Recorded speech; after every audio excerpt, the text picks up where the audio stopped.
ایک روز رابعہ ہمارے گھر کام کر رہی تھی۔ دوپہر کا وقت تھا۔ دروازے پر کسی نے دستک دی۔ رابعہ نے دروازے کے سوراخ سے آنکھ لگا کر دیکھا۔ دوسرے ہی لمحے وہ پریشانی کی حالت میں میرے پاس آئی اور کہنے لگی، بی بی جی، جو صاحب باہر آئے ہیں ان کو کہہ دیں کہ یہاں کوئی رابعہ کام نہیں کرتی۔ میں اس کی بات سن کر حیرت میں ڈوب گئی۔ ہاں بی بی جی، یہ میرا شوہر ہے، پہلے گھر سے نکال دیا اور اب ڈھونڈتا پھرتا ہے۔ آپ کی بڑی مہربانی ہوگی جو اگر اس کو ایسا کہہ دیں گی۔ میں بھی اتنی اچھی کام والی کو کھونا نہیں چاہتی تھی، لہٰذا دروازے پر گئی۔ یہ دیکھ کر حیران رہ گئی کہ جو شخص باہر کھڑا تھا وہ اپنے حلیے سے نواب جیسا لگتا تھا۔ سامنے ایک قیمتی گاڑی تھی، شاید وہ اس کی تھی۔ مجھے وہ کسی طور پر بھی ایک کام والی کا شوہر نہ لگا۔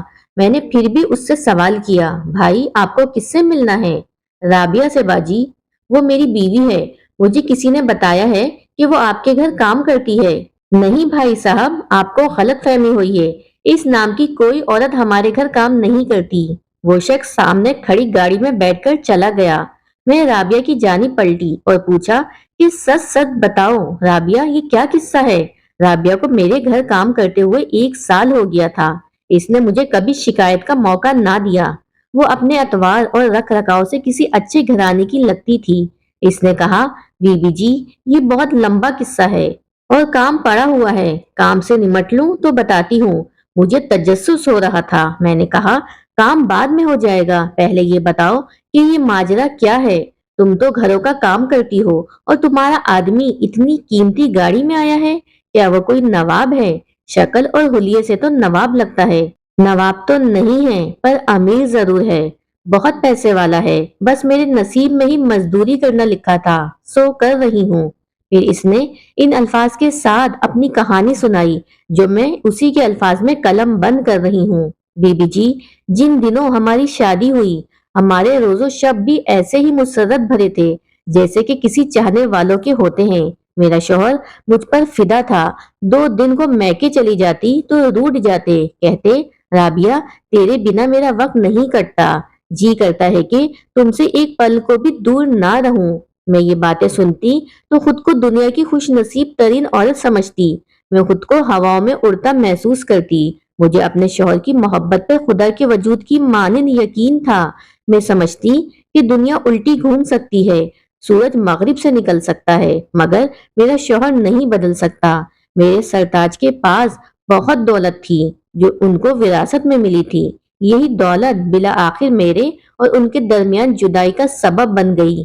5 سال بعد تک اولاد نہ ہوئی تو ان کے رشتہ داروں نے میرے شوہر کے کان بھرنا شروع کر دیے کہ یہ بے انتہا دولت کدھر جائے گی، اس کا وارث کون بنے گا، ایرو غیروں کے نصیب ہو جائے گی۔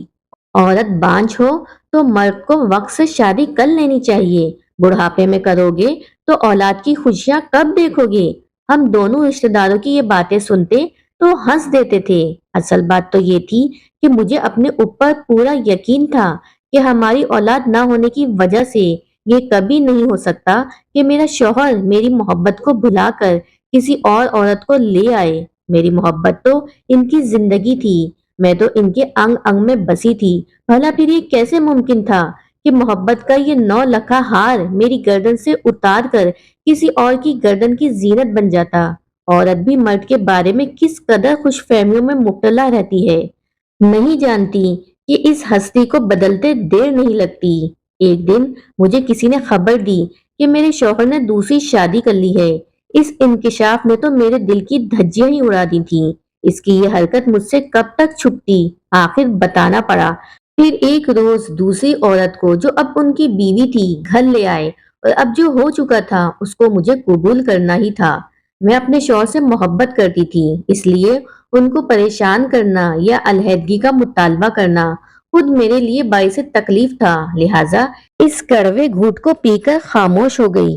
ماں نے بھی سمجھایا کہ اپنے شوہر کے گھر رہو اور سوتن کے ساتھ گزارا کرو، میکے بیٹھنے سے خوشیاں نہیں ملتی، البتہ بھائیوں اور بھابھیوں کے تانے ضرور سننے کو ملیں گے۔